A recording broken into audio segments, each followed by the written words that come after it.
Hello friends, जय Jagannath. Welcome back to our channel notification Odisha channel आपन को स्वागत। तो सांग मैंने एसबीआई जहाँकि आम स्टेट बैंक ऑफ इंडिया तरफ एक बड़ निजुक्ति खबर आसी जाइए। तो जो मैंने भी आप बैंकिंग जॉब करने को इच्छुक अच्छा तो यही भिडटी को आरंभ शेष पर्यंत देखूँ।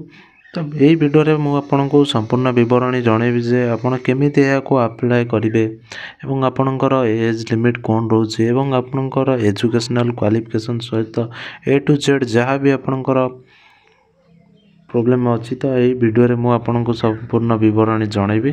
तो भिडियोटी को आरंभ शेष पर्यंत देखूँ एवं चैनल टी नुआ थे आम चैनल टी को सब्सक्राइब कर दिंतु एवं पाखे थिबा बेल आइकन टी को दबाई दिंतु। तो चलतु भिडियोटी को आरंभ करवा। सांग मैंने आपणकर ऑर्गेनाइजेशन टी ना रोचे आप देखते स्टेट बैंक ऑफ इंडिया तरफ जेहेतु आम वैकेंसीटा आसी तो यह ऑल इंडिया कैंडिडेट माने अप्लाई करेंगे एवं जेंडर आपणकर बोथ मेल एवं फीमेल आप अप्लाई करेंगे। तो टोटाल उपर आप सांग मैंने देखा गले आपणकर 169टा वैकेंसी आपणकर रही बोथ मेल एंड फीमेल या अप्लाई करेंगे। तो अप्लाई मोड सांग मैंने आप केवल ऑनलाइन माध्यम अप्लाई करेंगे एवं जॉब लोकेशन टी आपंकर सांग मैंने अक्रॉस इंडिया आपंकर जॉब लोकेशन टी रहिबो। तो चलतु देखिबा आपंकर वैकेंसी संबंध में। तो सांग मैंने आपने देखिए असिस्टेंट मैनेजर इंजीनियर सिविल जहाँकि आपंकर 42टा पोस्ट रही है सालारी आपंकर 48,480 रु 85,920 टंका पर्यंत मिलिबो। एवं तापर आपणकर असिस्टेंट मैनेजर इंजीनियर इलेक्ट्रिकल आपणकर 25टा वैकेंसी अच्छी ता भी आपणकर 48,480 रु 85,920 टंका आपणकर सालारी रहबो। एवं तापर आपणकर रही असिस्टेंट मैनेजर इंजीनियर फायर तो ये आपंकर 101टी वैकेंसी अच्छी एपंकर सेम सालारी 48,480 रु 85,920 पर मंथ आपंकर रही।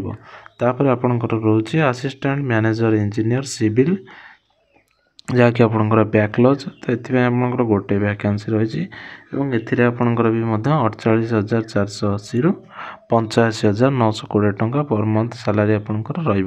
तो यह अप्लाई करने को सांग मैंने आपंकर ऑफिशियल वेबसाइट आपंकर sbi.co.in आप ऑनलाइन माध्यम अप्लाई करेंगे। तो सांग मैंने पीडीएफ आपंकर लिंक आप डिस्क्रिप्शन रही तो आपको डाउनलोड कर भल भाग देखीदे अप्लाई करने पूर्व। तो चलतु यार एज लिमिट टी को देखा। तो मिनिमम आपणकर असिस्टेंट मैनेजर आपणकर 21 वर्ष होता दरकार और मैक्सिमम आपणकर 30 वर्ष होता दरकार एवं असिस्टेंट मैनेजर इंजीनियर इलेक्ट्रिकल आपणकर 21 वर्ष होता दरकार मिनिमम और मैक्सिमम आपणकर 30 वर्ष होता दरकार। तापर आपणकर रोचे असिस्टेंट मैनेजर इंजीनियर फायर तो मिनिमम आपको 21 वर्ष और मैक्सिमम आपको 40 वर्ष होता दरकार एवं असिस्टेंट मैनेजर इंजीनियर आपंकर 21 वर्ष मिनिमम और मैक्सिमम आपंकर 30 वर्ष होता दरकार ताहले जाए आप एलिजिबल यह पकड़े। तो चलतु यार एजुकेशनल क्वालिफिकेशन देखा। तो असिस्टेंट मैनेजर इंजीनियर सिविल तो आपन को bachelor degree in civil engineering आपन को बैचलर आपन को बीए आपन को सिविल इंजीनियरिंग रे करथिया दरकार एवं इंस्टीट्यूशन विथ मिनिमम 60% मार्क एवं ता सहित आपनकर 60% मार्क रहिथा दरकार बैचलर डिग्री इन सिविल ताहले आपन जाइकनी असिस्टेंट मैनेजर इंजीनियर सिविल पे आपन आपन पकई पारे। तो तापर आपनकर असिस्टेंट मैनेजर इंजीनियर कि इलेक्ट्रिकल आपनकर जहाँ रोचे तो ये भी आपनकर bachelor degree in electrical engineering from recognise university तो बैचलर डिग्री आपनकर इलेक्ट्रिकल इंजीनियरिंग रे करथिबा दरकार एवं ता सहित आपनकर 60% मार्क रहिथिबा दरकार ताहले जाई आपण एलिजिबल।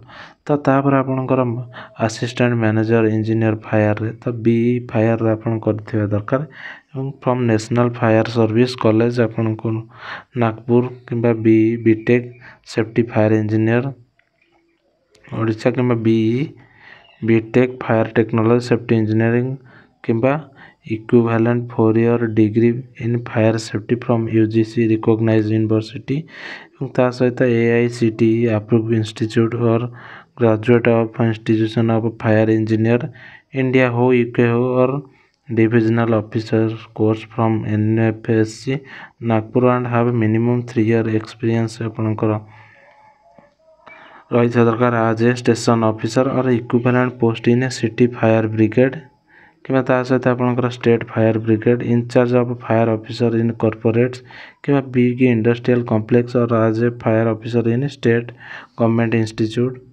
PSU तो एतिक जदि थी ताहले आपण फायर असिस्टेंट मैनेजर फायर पई आपण पकई पारे। तो चलते देखिए आपंकर सिलेक्शन प्रोसेस टी कौन रोचे। तो प्रथम तो आपन को रिटन एग्जामिनेशन देवा पड़े और तापर आपंकर डॉक्यूमेंट वेरिफिकेशन तापर आपंकर जहाँ भी आपंकर भाइबा हम। तो चलते देखा यार एप्लिकेशन फीस विषय। तो एप्लिकेशन फीस मैंने आपंकर OWC जेनराल EWS कैंडिडेट 750 टंका और SC ST आपंकर 0 चार्जेस जहाँकि आप फ्री ऑफ कॉस्ट रे आप अप्लाई करें। तो चलते देखा इंपोर्टाट डेट टी को देखा। तो स्टार्टिंग डेट अप्लाई आपंकर 22/11/2024 आपंकर ऑलरेडी स्टार्ट हो गलानी और स्टार्ट डेट रो पेमेंट भी आपंकर 22/11 ठार आरंभ हो गलानी और लास्ट डेट आपंकर ऑनलाइन और लास्ट डेट आपंकर रोज 12/12/2024 और लास्ट डेट आपंकर पेमेंट रो भी 12/12/2024 आपंकर रही। तो PDF रो लिंक मुझे आपको डिस्क्रिप्शन में देदेवी तो आप डाउनलोड कर भल भाव देखिदेवे। तो वीडियोटी को जब भल लगी था लाइक शेयर और सब्सक्राइब करूँ।